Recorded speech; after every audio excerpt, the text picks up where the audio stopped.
Allez, c'est parti. Bonsoir à toutes et à tous. J'espère que vous allez bien. On se retrouve ce soir pour la découverte d'une nouvelle carte. Et j'ai l'honneur de vous dire que ce soir, il ne s'agit pas d'une carte Dragon Ball Z, mais d'une carte Dragon Ball. Comme vous pouvez le voir dans la carte qui est au centre actuellement, on peut voir la date de cette carte qui date de 1991. Tout en bas, il y a marqué Bandai 1991 Made in Japan. Cette carte n'existe pas en français car il s'agit de la première série des Cardass Dragon Ball, uniquement disponible en japonais. Sur cette carte, on peut voir que les écritures sont donc en japonais, mais le Z est également en rouge. D'ailleurs, je ne sais pas pourquoi, sur les autres cartes, le Z est en d'autres couleurs. Sans plus tarder, nous allons découvrir cette nouvelle carte. Et voilà, nous avons donc cette nouvelle carte. Cette carte est magnifique. Il s'agit d'une carte très spéciale puisque on peut y voir Son Goku et puis Chi-Chi, sa femme. Il s'agit de la carte Dragon Ball Power Level numéro 22. Cette carte fait partie des toutes premières séries japonaises des cartes Dragon Ball. Cette carte donc, elle date de 1991. Et donc c'est une carte qui a été éditée par Bandai. À l'époque, ces cartes, elles étaient vendues directement dans des bornes automatiques. On les appelait les Cardass Machines.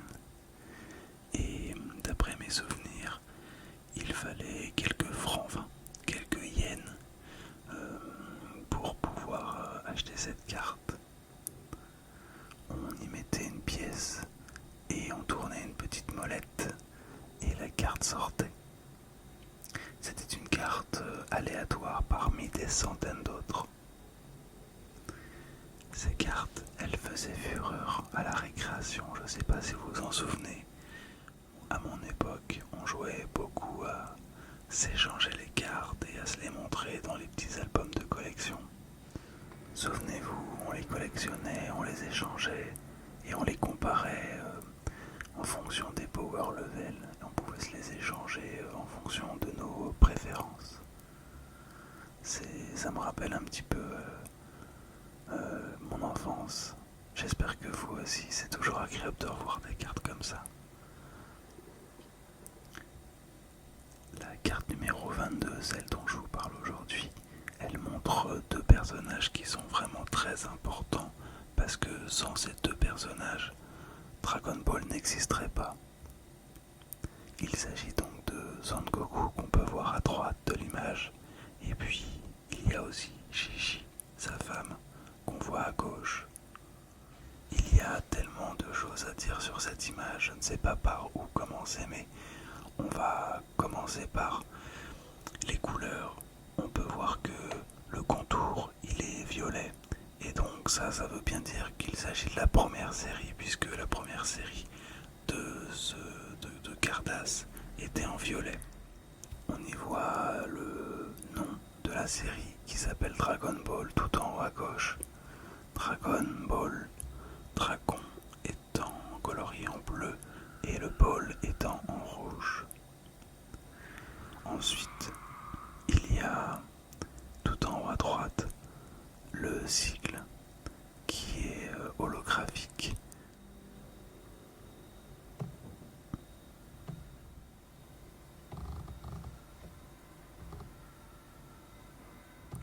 Il s'agit donc d'une Power Level 1 avec le chiffre 1 qui est tout en vert aussi, tout en bas. Il me semble qu'à l'époque, sur cette première série de Cardass, les Power Level n'étaient pas forcément très hautes, puisque le but n'était pas forcément de montrer des combats très brutaux, mais plutôt la découverte de personnages. Ici donc, les deux personnages principaux, Son Goku et Chi-Chi, c'était plutôt un moment humain et symbolique.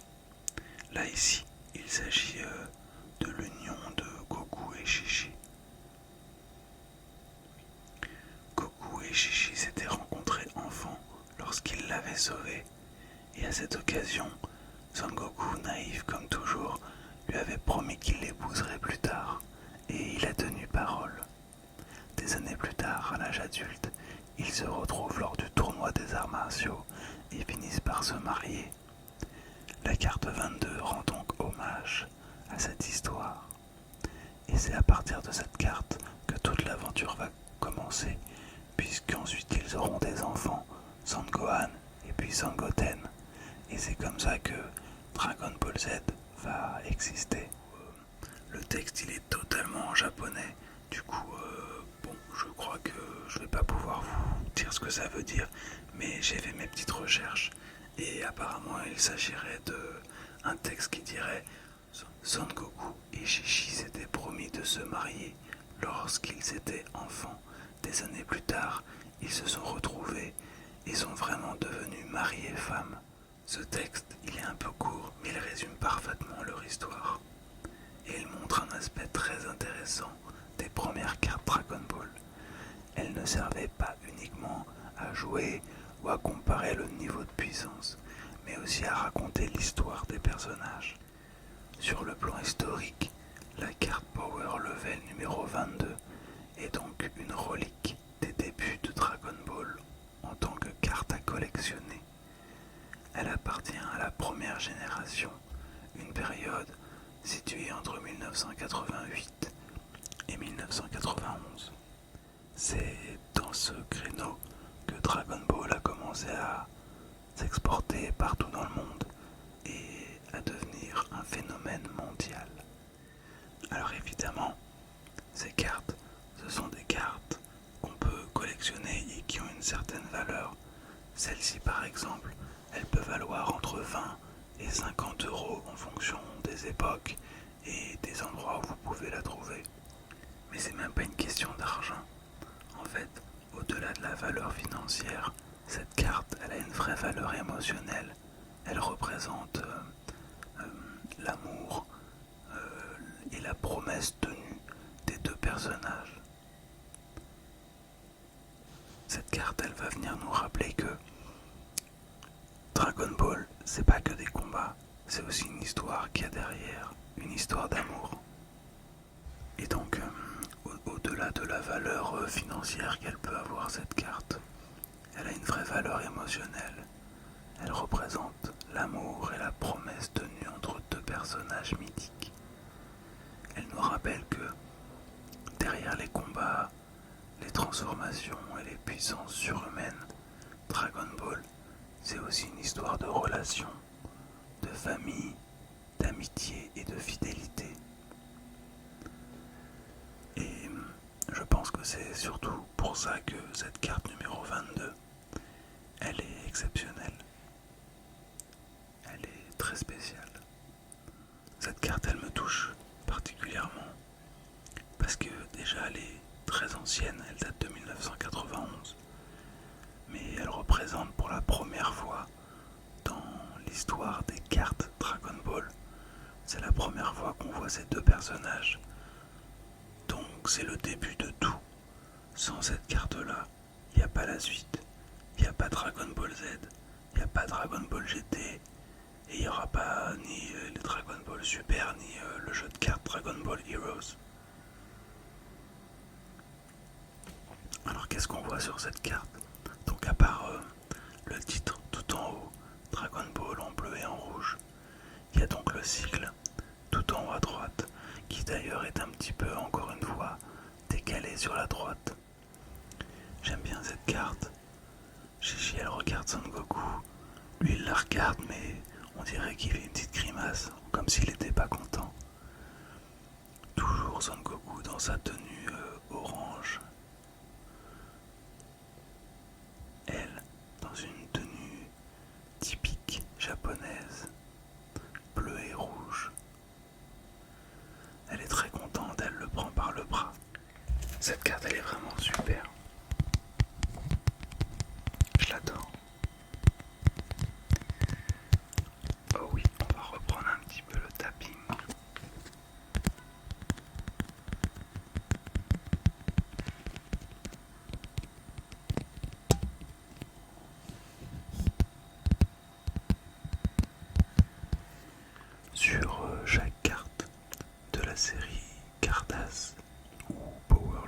France. Il y avait le petit sigle tout en haut à droite qui permettait de classifier les cartes en fonction du visuel de la carte. Il y en avait plusieurs, il y avait le mot courage, le mot ennemi, ou une technique spéciale, ou alors le mot amour, ou alors le mot combattant. Ici, ce qui m'intrigue, c'est que le Kenji qui est tout en haut à droite, ici il signifie ennemi. Je pense que il s'agit d'une erreur d'impression. En fait, peut-être qu'à l'époque, les distributeurs, pour gagner du temps, réécrivaient certains Kenji identiques à la carte d'avant ou celle d'après. Ici, on peut voir donc Son Goku et Shishime avec le Kenji avec marqué le mot rival ou de la classification d'ennemi. Je pense donc qu'il s'agit d'une erreur d'impression. À vous de me dire ce que vous en pensez. Pour ceux qui savent lire les Kenji, merci de me tenir au courant si je dis des bêtises ou non. Je ne suis pas un expert, vraiment pas du tout. Je suis juste un jeune passionné depuis les premières heures de Dragon Ball. Je sais beaucoup de choses, mais il y a aussi beaucoup de choses que je ne sais pas. J'espère que cette petite description de carte Dragon Ball vous aura plu. En tout cas, je suis toujours très content de pouvoir vous présenter des nouvelles cartes.